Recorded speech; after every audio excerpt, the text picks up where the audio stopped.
नमस्कार मंडळी, आपल्या धर्मसंस्कृती चॅनलमध्ये आपल्या सर्वांचं स्वागत आहे.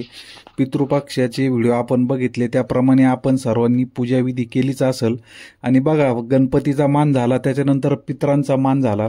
पितरांचा मान झाल्यानंतर बघा, जे आपली आदिशक्ती कुलदैवत असते त्या कुलदैवताचा मान सन्मानाचा आता हा नवरात्रीचा पर्व काळ आता येत आहे आणि त्याविषयीची आपण माहिती बघत असतो. तर नवरात्रीच का असतात, नवरात्र का साजरी केली जाते, अष्टमीचाच उपवास का करायचा, कन्यापूजनच का करायचं, हे विषय जर घेतले तर हा व्हिडिओ खूप मोठा होईल. तर 9 दिवस 9 सेपरेट व्हिडिओ मी याविषयी बनवणार आहे.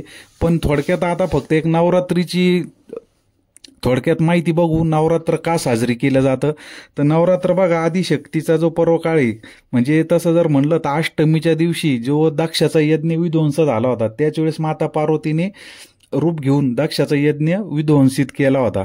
तो अष्टमीचा काळ म्हणजे अष्टमीचा दिवस म्हणजे नवरात्रीचाच काळ आहे. आणि प्रभू श्रीरामचंद्रांनी सुद्धा नवरात्रीच्या काळामध्ये साधना केली होती, तेव्हा ते रावणाला हरू शकले होते. अशी अनेक उदाहरणं आहे. नवरात्र का साजरी केली जाते, तर आपला कुळाचार जो असतो, कुलदैवताचा मान सन्मान जो असतो, त्या या 9 दिवसात करायचा असतो. तर घट कसा बसवायचा, तर आपण बघू, आपल्याला आपल्या घरामध्ये जी परंपरा पूर्वीपार चालत आलेली असेल त्याप्रमाणे आपण घटस्थापना आपल्या घरी करायची.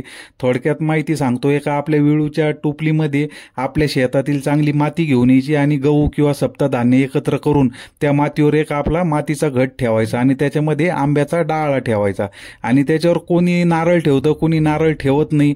पण नारळ ठेवलं तरी काय हरकत नाही, नाही ठेवलं तरी काय हरकत नाही. त्या घटामध्ये दररोज थोडं आपलं पाणी टाकत राहायचं. अशा प्रकारे आपली घटस्थापना करायची. आणि घटस्थापना झाल्यानंतर त्याच्या शेजारी आपलं एक दिवा 9 दिवस आपण कुलदैवताच्या नावाने तो दिवा जाळायचा असतो, म्हणजे अखंड दिवा चालू ठेवायचा. जसं आपण जागरण गोंधळ करतो, जागरण गोंधळ केल्यानंतर बघा दिवटी पेटवतो आपण, शेवटपर्यंत कुलदैवताच्या नावाने आपण ते तेल जाळत असतो. त्याचप्रमाणे नवरात्रीमध्ये 9 दिवस आपण हा अखंड दिवा चालू ठेवायचा. दिवा जरी विझला तरी तो आपण पुन्हा प्रज्वलित करून घ्यायचा. देवीची माफी मागायची. घरामध्ये बघा, आता कोणाचे छोटे घर राहते, कोणाचं मोठं घर राहतं. आपलं काय ग्रामीण भागामध्ये दरवाजा उघडे असतात किंवा बंद जरी केले, दरवाजा चालू बंद करीत असताना दरवाजाची हवा लागून दिवा बंद होत असतो. लहान मुलं असतात, जरी दिवा बंद झाला तरी त्याला घाबरायचं नाही. आपली कुलदैवताची माफी मागून पुन्हा दिवा प्रज्वलित करून घ्यायचा. बघा, आपण सोंग डोंग करीत बसलं तर मग काहीच होणार नाही. कुलदैवताचा ज्यावेळेस घट बसताना पूजा मांडणी सांगितल्याप्रमाणे पूर्ण केल्यानंतर आपण आपल्या हातामध्ये संकल्प करायचा. एकदम साध्या पद्धतीने हातात हळदी कुंकू अक्षदा पाणी घेऊन संकल्प करायचा. आम्ही म्हणजे आपलं गोत्र माहीत असेल तर गोत्राचं नाव घ्यायचं किंवा मग कश्यप गोत्र म्हणायचं आणि कुलदैवताचा आम्ही पाठ करू किंवा कुलदैवताच्या मंत्र जप करू. किती मंत्र जप करणार आहे त्याचा एक संकल्प घ्यायचा. 5 करणार आहे का 7 करणार आहे किंवा 10 करणार आहे, असं त्या माळी किंवा जे कुलदैवतेचे चरित्र आहे, दुर्गा सप्तशतीचे जे पाठ आहे ते किती करणार आहे, हे विषम संकेतच करायचे आहे नेहमी. विषम संकेतच का, तर याचा पण व्हिडिओ आपण पुढच्या वेळेस बनवू कनी. तर या विषम संख्येमध्ये हा संकल्प घ्यायचा आणि हे 9 दिवस आम्ही कुलदैवताची पूजाविधी आमच्या घरात करणार आहोत, तरी कुलदैवतेने ही पूजा रुजू करून घ्यावी, आम्हाला त्यांचे आशीर्वाद मिळावे अशी कुलदैवताला विनंती करायची. आणि आपल्याला काही अडी अडचणी जर असन, त्या अडी अडचणी सुद्धा आपण या कुलदैवताला सांगायच्या असतात. या 9 दिवसाची सेवा केल्यानंतर 100% आपल्याला याच्यातून मार्ग सापडतो. त्याच्यासाठी काय करायचंय, कुलदैवताचं पहिल्या दिवशी जर तुमच्या घरात खूप मोठा प्रॉब्लेम जर असन तर पहिल्याच दिवशी घटस्थापना करते वेळीसच आपण कुलदैवताचं ओटी भरायची, मान सन्मान करायचा आणि आपली अडचण सांगायची. 9 दिवसामध्ये त्याच्यामध्ये 100% तुम्हाला मार्ग सापडून जाते.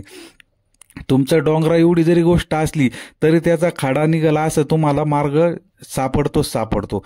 कुलदैवतेला फक्त मनापासून शरण जायचं. आणि अशा प्रकारे दररोज आपल्या जे फुलं आहेत किंवा पानं आहे आपल्या आजूबाजूला, आता शारदीय नवरात्रामध्ये काय राहतं, पावसाळ्याचे दिवस असतात. पावसाळ्याच्या दिवसामध्ये सगळे पानं फुलं म्हणजे मोठ्या प्रमाणात मिळतात निसर्गामध्ये. मग चांगले आपले जे शुभ फळं आहे, आता आपण सीताफळीचे घालतो, झेंडूचे घालतो, त्याच्यानंतर आंब्याचे पानं आहे, नागिनीचे पानं आहे, फुलांच्या माळा घालू शकतो घाटाला. अशा 9 दिवस या 9 माळा घालायच्या. अशा पद्धतीने आपली घटस्थापना करायची. पण या 9 दिवसामध्ये 9 दिवसाचे वेगवेगळे विधी असतात. त्या प्रत्येक विधीच्या एक एक दिवस अगोदर मी व्हिडिओ बनवून तुम्हाला माहिती देणार आहे. त्यामध्ये सगळ्यात महत्त्वाची ललिता पंचमी एक येणार आहे, त्याचा एक सेपरेट व्हिडिओ मी बनवून टाकणार आहे.